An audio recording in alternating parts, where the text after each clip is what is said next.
Okay. Just briefly read a quote, and then we'll have questions for breakout groups. The quote from the Anguttara Nikaya, 619. The Blessed One said, "Mindfulness of death, when developed and pursued, is of great fruit and great benefit. It gains a footing in the deathless, has the deathless as its final end. Therefore, you should develop mindfulness of death." And so now we have some questions for discussion. Okay, the discussion questions are: how have aging, sickness, and death shaped your Dhamma journey? Can you think of a time that a loved one died and how you dealt with it? Why did the Buddha recommend that we contemplate aging, sickness, and death regularly? How have you practiced with death contemplation? What are the challenges of practicing death contemplation, and how can we work with these? Has mindfulness of breathing been a support to help you during difficult times? And in what ways can death contemplation and mindfulness of breathing support each other? How might these two practices be combined? At the end, one of you will recollect important highlights and points from the discussion when we meet back at 3:30. Okay, it sounded like there were some good discussions happening at the breakout groups. So the way we'll do this is the next half hour, we'll use the time to get an update from each breakout group, and for each group, that could be the facilitator or it could be somebody else who was in the group. And you don't necessarily have to go through every question, but if there was some highlights from your discussion or some points that stood out, you could give a bit of an update for everybody else to listen to. And so group one, we could have an update. Okay, so for group one, we had really great discussion. A few things that stood out was responses to can you think of a time that a loved one died and how you dealt with it? There was two kind of ranges. Two people in the group have had deaths that they've seen as inspirational. One of them, their grandma was a dedicated practitioner, always went to the temple, and ended up dying in a meditation posture, and saw that as an inspiration to continue practice to kind of get to that point. Another person had saw the death of their teacher, Ruth Dennison, and it was quite amazing for them to see in the last moments of a dedicated practitioner's life, mindfulness that is held even up until the last moment. And then for another, they had saw their parents die, and they weren't practitioners, and they didn't contemplate death. And there was this fear and anxiety around approaching death, and that kind of prompted them to contemplate death because they didn't want to be in that position when it was their time to go. A few things as well in terms of why the Buddha asked or requested or suggested to contemplate this. Many people spoke about invoking, a feeling of urgency, but also understanding that these things are going to happen to us one way or another because we are born. So basically, it'll give us a way to be equipped to handle these things as they come up, because they will come up. Few people talked about how dealing with the death of their loved ones prompted them to not take things for granted as often, trying to be more present with the people that they have in their life now. Also about making peace with the people in their lives right now, and basically kind of preparing for that death cycle while they still have them here, as opposed to once they're gone. Yeah, I think that was really a lot of the things that stood out. I'm sure there was more, but... Thank you very much. Group two. Thank you.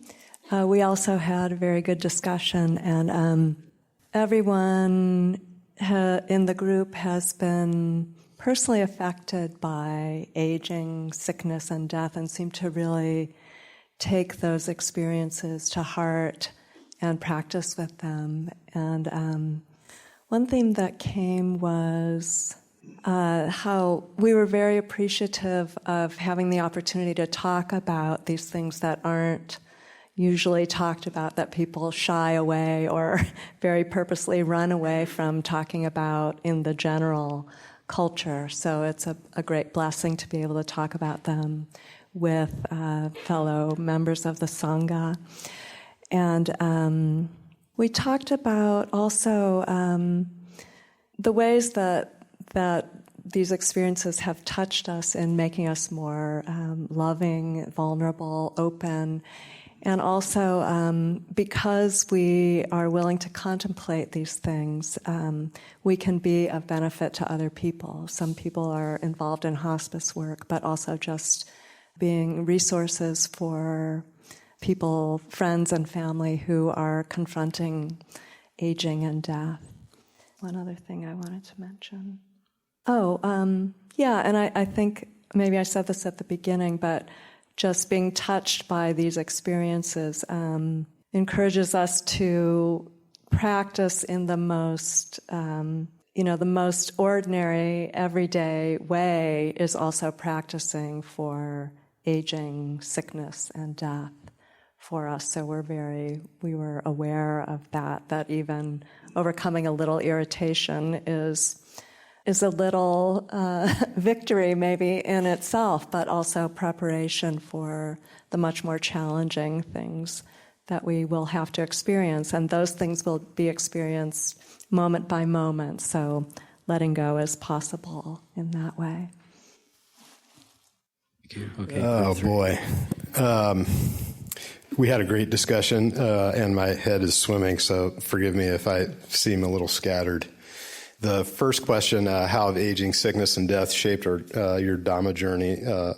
We seem to touch many of the other questions just in that first round of people sharing their thoughts. From some of the younger members of the group having expressed maybe some aversion to death contemplation, and having some of the other members of the group that were significantly older also talking about how as we get older, death becomes, aging, sickness, and death become much more real and not an abstract notion for contemplation. We have many more opportunities to contemplate these things. Everybody in the group, young or old, had personal experiences, and it was kind of lovely. I wish I had taken better notes. I did take notes, but I also kind of stopped at some point because I just wanted to be present for the group and listen. But it was rather lovely just listening to everybody in the group had experiences with death, but also had a very lovely way of expressing what that meant in their practice. One thing that came through, and I'll probably just leave what I have to say about what we talked about today, that kind of came shining through in the answer to the first question, which did take the most of our time, is in some way, shape, or form, each person talked about how aging, sickness, and death has provided an impetus for them to continue to practice, to be more diligent about practicing. However, there were different answers that people gave, but that did come up with each person. So I think I'm just going to leave it at that. All right, thank you. Group 4. Group 4, the summary of our group is death is going to happen to everyone, and it's the noble truth. And it's we don't know when it's going to happen to us. So it's help once in our own lives, one life, that sickness is thing that we should practice and letting go of our body. And one say when one works at the hospice, people who doesn't have faith had a hard time dying and letting go. So meditation is helping us. That's why we all practice meditation. And contemplation and death contemplation and mindfulness combined together. Like when we breathing in and born, breathing out, die. So born, die, born, die. So it can combine together. Sometimes only anapanusati. It's like when someone do for a long time, getting tired of it, and the mind kind of wandering around. So it's good to bring death contemplation or morananusati, born dead.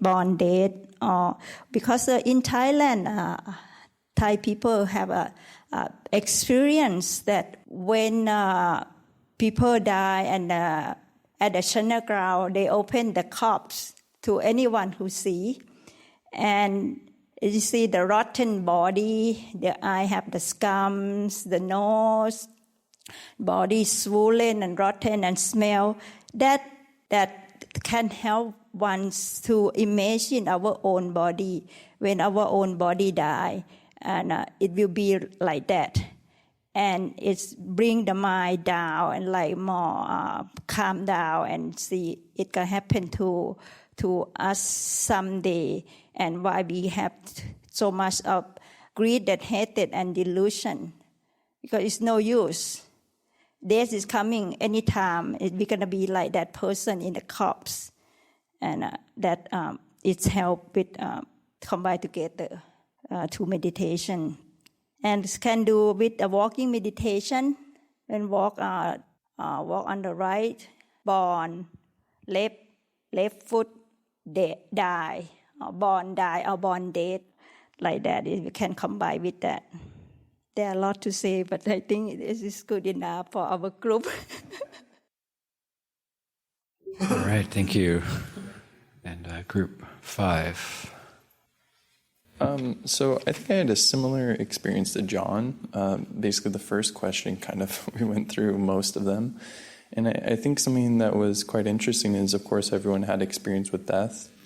In our group, a couple of people had experience with family members killing themselves. And I think one topic that really came up is, it seems like the Buddha gives us many tools to think about death and contemplate death, but one question people had is, well, how do you deal with the feelings surrounding death? So when a family member kills themselves, that's a very big pit of despair that is there and persistent for many, many years, or maybe your whole life. So I think that was a big topic that we came to. Maybe another big topic was the frequency of contemplating Maranasati. So it kept coming up that it was to induce a sense of urgency, and people would bring it up like, if you're feeling sleepy in meditation, well, think as this is your last breath and you're going to die. One question kind of came up is how to prevent doing that in a superficial way, in such that you say, oh, well, yeah, I'm going to die, right? I'm going to die. But then really, what would death be like? So maintaining that sort of contemplation throughout life, I think, was one we had. And maybe the final one that really came up is this idea of vibhava tanha, or like sense of wanting to annihilate oneself, and its relation to Maranasati. So I think some people related that in their Dhamma journey they had run into this feeling of vibhava tanha, and the relation to Maranasati wasn't very clear to us, but it was a big talking point that we had come up. But yeah, overall, very good discussions. But like John, it was a whirlwind, so it's hard to summarize. All right, thank you. It's all very good reflections.